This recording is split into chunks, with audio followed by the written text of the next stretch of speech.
it's Pixie. Welcome back to my home. Happy to have you here. So, I don't know if you knew this, but I'm 30 years old. You can take a minute to process if you like. I know I don't act like it or look like it, but that's how it is.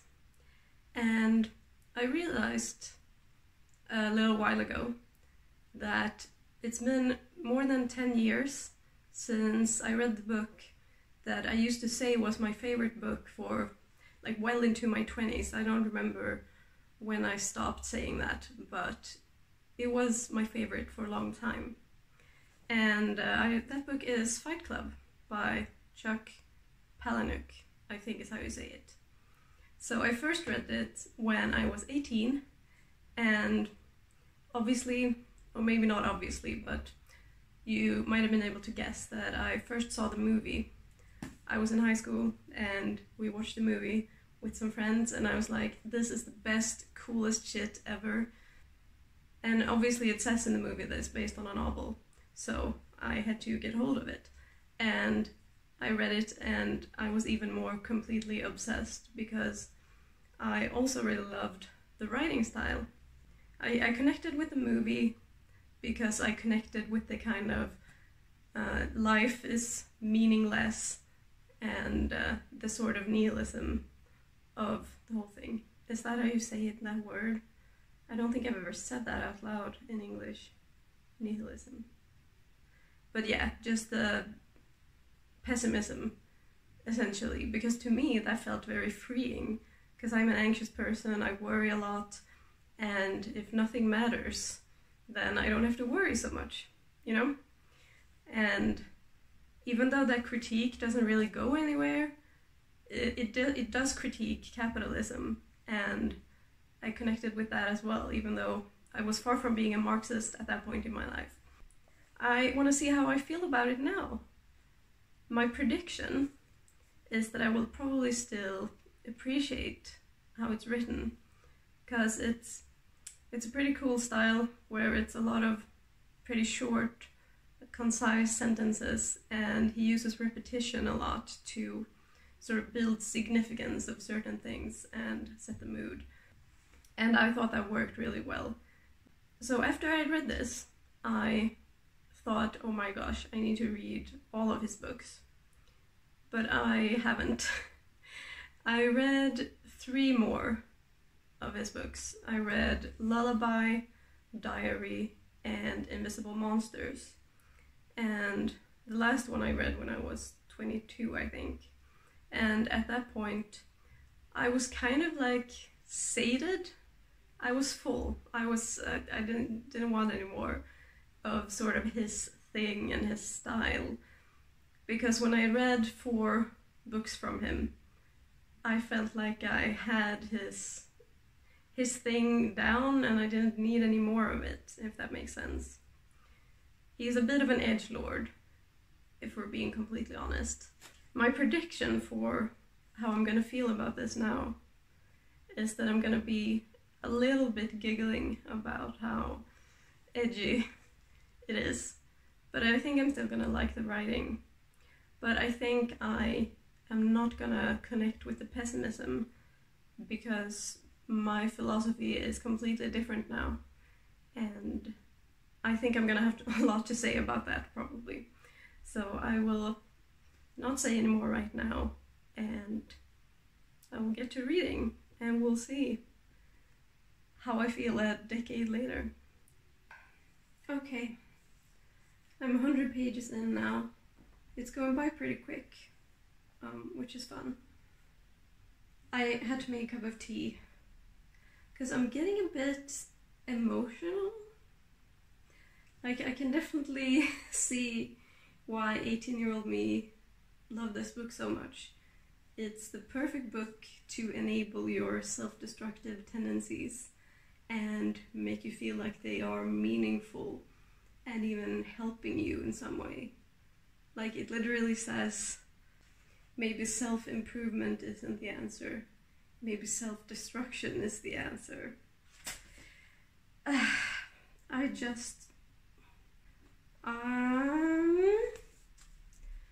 I'm having a time. I'm having a time. I still like it. It's weird. And I do like weird books.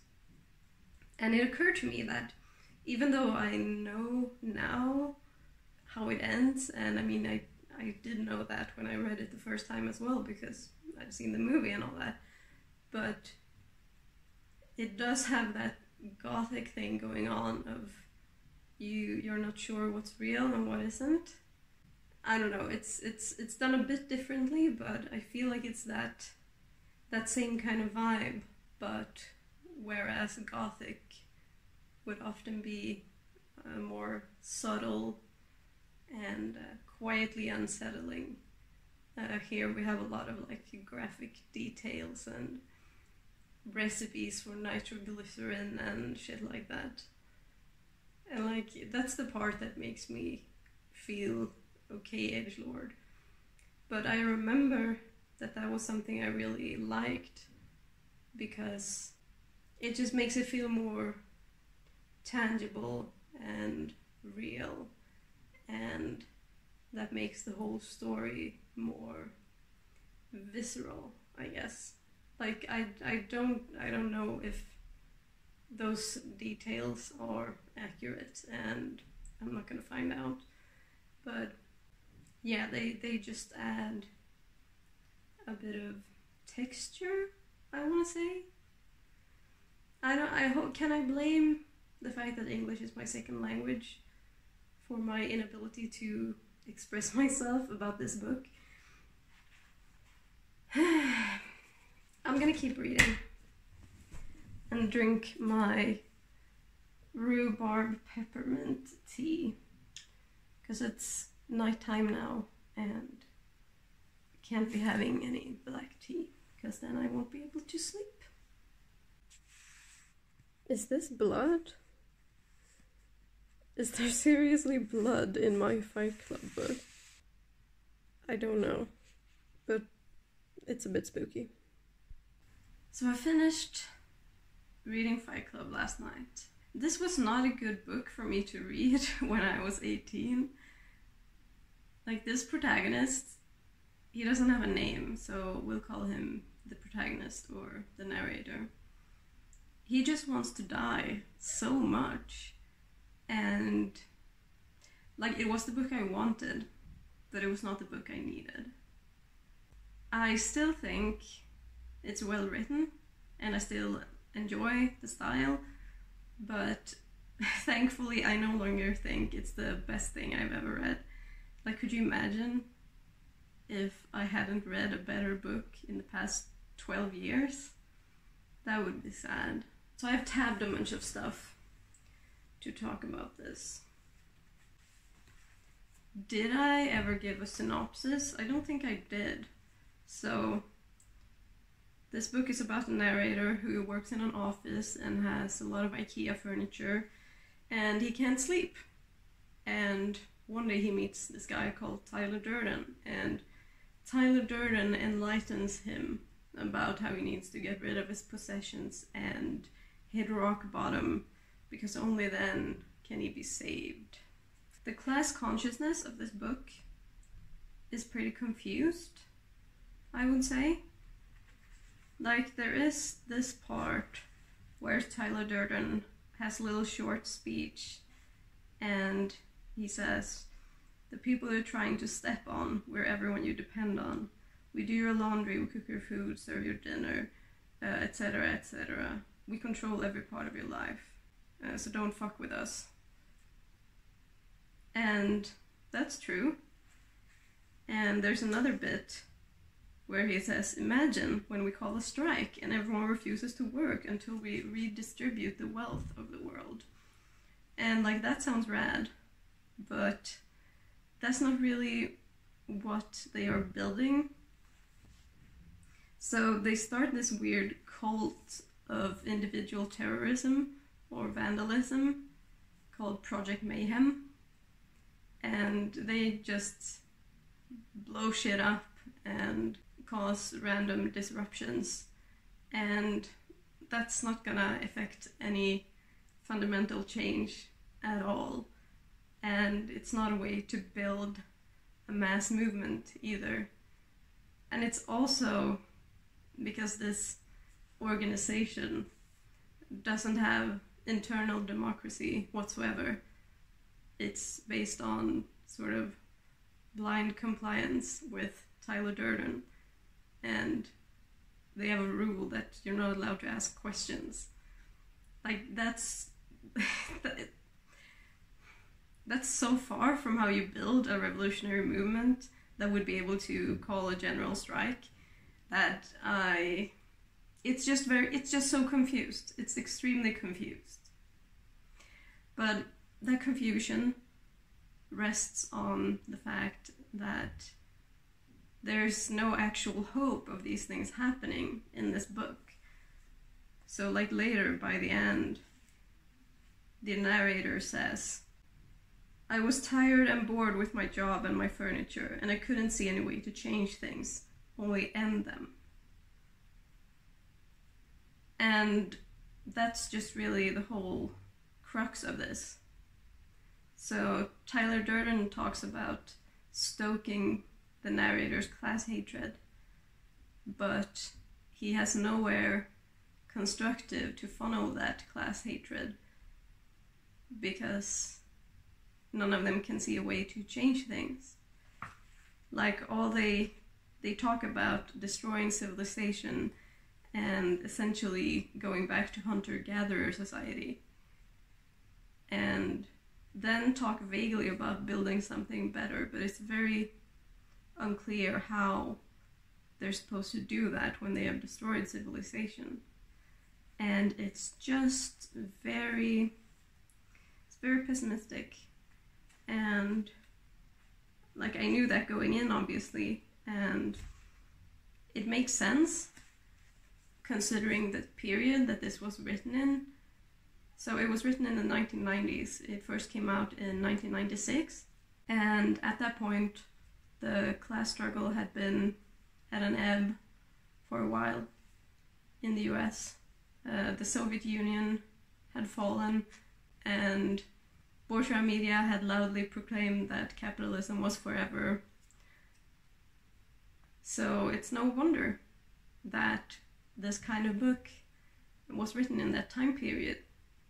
But it's really, it's quite bizarre to read now in 2020, when we live in a completely different era, after the 2008 crash, and then in this current recession.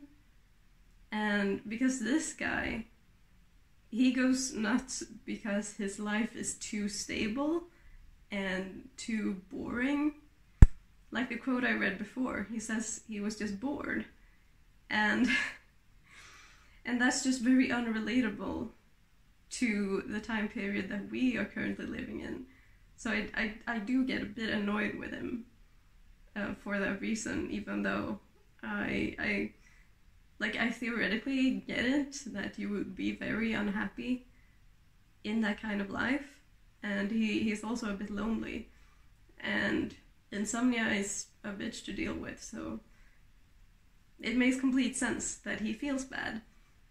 I have never experienced that kind of stability, and I don't know if any millennial or the younger generations, I don't think any of us has had this kind of stability to be bored with and upset about. If I were to rate this now, I would give it 4 stars probably. But I'm not gonna change my 5-star rating on Goodreads, because this book used to be so important to me, and it was formative, even if I now think it was formative in a pretty negative way. And it also makes me feel kind of sad for my younger self that I connected so much with this book. I guess I was also confused and depressed and didn't see a way to change things, just destroy them. Which is so sad, but at least I'm not there anymore. I have hope for humanity now, and I can see a way to change things. And I don't think it's going to be easy, but I do believe it is both possible and absolutely necessary. Let's see if there's anything else I want to mention. Okay, so here's the thing. This is a quote. That old saying about how you always kill the thing you love, well, it works both ways. And that's in the movie as well. And when I was 18, I thought it sounded really cool, but I didn't quite get what it was supposed to mean. And now, I'm older and less humble. I think it doesn't mean anything. I think it's just bullshit. If you think it means something, please let me know what it means in the comments. Because I gotta say, I don't think it means anything. Listen to this. It's Project Mayhem that's going to save the world. A cultural ice age. A prematurely induced dark age. Project Mayhem will force humanity to go dormant or into remission long enough for the Earth to recover. They call it anarchy, but that sounds like straight up eco-fascism to me. And it's certainly with more fascist than anarchist methods that they are building their Project Mayhem. He seems to be using the word anarchy to mean just blowing shit up, which is not what anarchism is. It seems a bit lazy, to be honest. But yeah, like again, it's pessimism.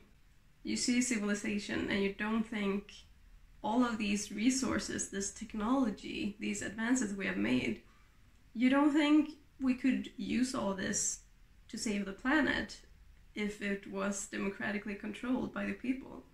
I absolutely think so. But if you don't have any faith in the working class, the regular people, to make society good, then I guess eco-fascism is where you're gonna end up.